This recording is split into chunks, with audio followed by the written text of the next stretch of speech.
Like she was being beyond professional. She was a woman in her like mid-50s. She was being like beyond professional. And she sits down like in her seat. You know, they say, please prepare, like, you know, flight attendants, take your seats, because we're like maybe 2,000 feet above the runway. Like I can see it, right? Right.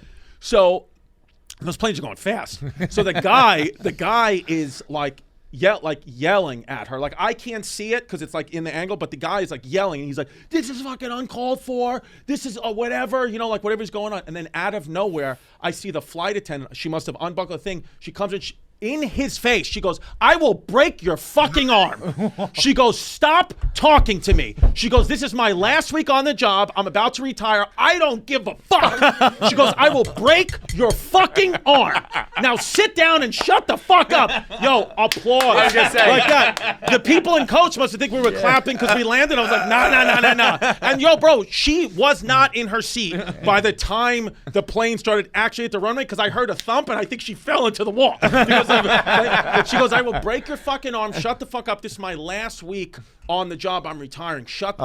And then the pilot, when we got off, you know, like whatever, the pilot had come out. I don't even think he knew about it. And that guy, because I had to get my bags were like a couple of rows back, so I had to like wait till a few people went past me. That guy was like talking to the pilot, like explaining the situation. The flight attendant was just right there, like fuming mad. Yo, like almost everybody who was sitting in first class was like, he's a dick, his fault, he's wrong, he's Yeah. wrong. And then the pilot was like, you know, whatever he was saying, he's like, oh, we'll give you a complimentary thing, whatever. Dude, that's gotta suck. Working in customer service like that has to suck. Where you have to You just still give have them to that. suck a dick. Yeah. You still have to like fucking wake up. I go to bet the you dick they sucking factory tell that day. you, like, even if you're 100% right, if there's a complaint lodged, you just got.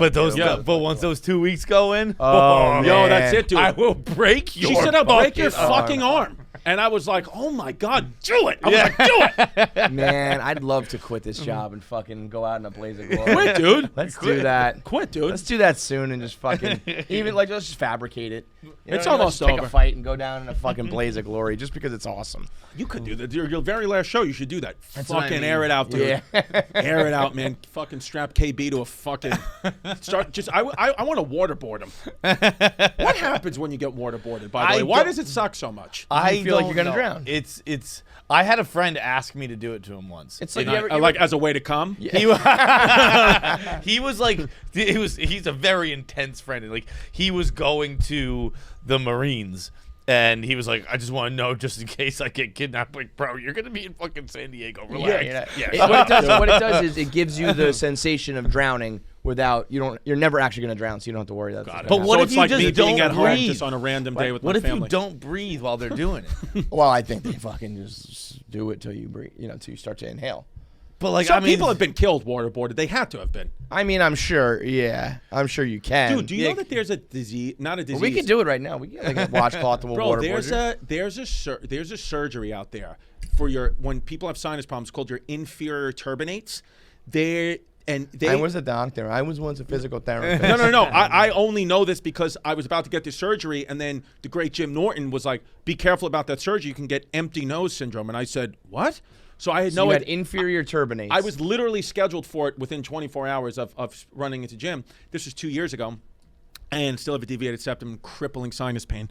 But he goes, yeah, look it up. I looked it up. So the inferior turbinates, what they do is it's a little organ in like your nasal cavity right here, and a lot of people have problems with it. It gets huge for whatever reason, deviated septum, sports, or anything, and it causes you a lot of sinus issues. And so a lot of doctors, what they'll do is they'll shave down the inferior turbinate. Now, 99% of people, no problems. But 1% of people, this happens. So what the inferior turbinate does is when we're all breathing air right now. It's the turbinate, the organ is telling my brain, the oxygen is good. You have 99% oxygen. It's all fine. You're breathing it in. It's all fine. It's communicating with your brain. Sometimes in 1% of people, maybe less than 1% of people, when you get that thing shaved down too much and there is no way to fix this, there is no surgery, there is nothing they can do, your brain doesn't get the message that you're getting enough oxygen. So every second of you're breathing fine. Every second of your life, your brain thinks you're suffocating. So that people live the rest of their life. It has, you ready for this? You can Google this. Empty nose syndrome has a 90% suicide rate. Yeah. Because you can't live. That every moment of the day, it doesn't matter what you're doing, you feel like you're suffocating constantly. You cannot get it out of your head. So the doctor's supposed to shave down a little bit, and if he shaves too much, then that happens? Yeah. So you're not even gonna risk the surgery because if he fucks it up, you're gonna. Yeah. And then the doctor. I mean, that is some shit. That's That's like whatever you were gonna say. I was gonna make fun of you, being like, "Oh, you pussy, I'll take your shot." No, nah, not worth it. You know what's funny Not too? The worth it. doctor, and I didn't know that he even knew this, but I called the doctor and I said, I was explaining, because I was about the surgery. I was like, I have to cancel whatever. I looked up this empty nose syndrome, and he was like, that's not. Like, don't worry about that. He goes, that's so rare. That will not happen. He goes, I know what I'm doing. He goes, I've done 100 of these or whatever, and nobody's gotten empty nose syndrome. I said, no, I really can't. He said, who's like, who told you about empty nose syndrome? And I said, he's a comedian, Jim Norton. He goes, I know Jim Norton from Monster Rain, and which is like a special where he talks about like putting cans up people's asses and banging Terry Sucking Schiavo. dicks under It was the like fucking- all that stuff. It's classic special. And I go, oh yeah, Jim Norton. He goes, you're gonna take advice from Jim Norton over me? And I was like, yes. I defend comedy. And then, bro, but so that's fucking crazy, dude. Right? Am I right about that? So what would it? So you're just choosing to suffer like some I regular told sinus myself shit? I'd rather, unless it was to the point where it's like I can't breathe or it's going to cause like years off my life. Unless wanna that risk was it. the case, I'm like, why even risk this? Yeah. If it got to the point where you have no choice, then all right, I'll take the risk. And he's probably right. It's like he said it's never happened. It's like you get surgery on your back, someone could fucking slice your spinal cord open and you're Right, dead. right. And that's just probably not going to happen. But it could, But yeah. but I'd rather also be like, oh, I can just die in this surgery. I understand that. I could wake up and think that I'm drowning for the rest of my life. No thanks. No, I'd rather thank die in the you. operating table. Yeah. Yeah, for sure. I'd rather absolutely. fucking right Wouldn't away. that be great? Because you go under, and then you just never wake up. That's it. It's a great way to go. Yeah. Well, they have those in Switzerland. Oh yeah. Dude. What do you mean? Did you hear about this? Switzerland has like legal like the, suicide.